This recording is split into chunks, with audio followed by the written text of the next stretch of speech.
جناب رقیہ کی پوری نسل زین پہ قربان ہو گئی، اور دوسری بی بی جس کی نسل پوری میدان کربلا میں قربان ہوئی وہ شریکت الحسین ثانی زہرا زینب کبریٰ تھی۔ اللہ نے 2 بیٹے دیے تھے، حضرت عبداللہ نے کہا تھا تو جعفر طیار کی بہو ہے، دونوں بیٹے لے جا، ایک میری طرف سے قربان کر دینا، ایک اپنی طرف سے۔ اتنے چھوٹے تھے،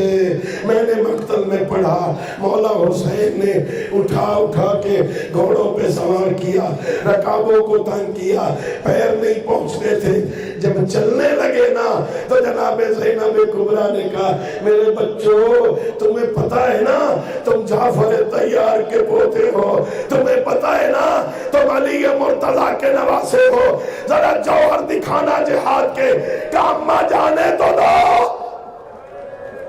دونوں شہزادے آئے، جنگ کی دونوں نے، دشمن سمجھ گیا جعفر طیار کے پوتے ہیں، انہیں جدا کرو، اکٹھے ہوگے تو نہیں مار سکو گے۔ فوج درمیان میں آ گئی، ایک دائیں طرف رہ گیا، ایک بائیں طرف رہ گیا، حضرت اون لڑتے لڑتے 10 میل دور کربلا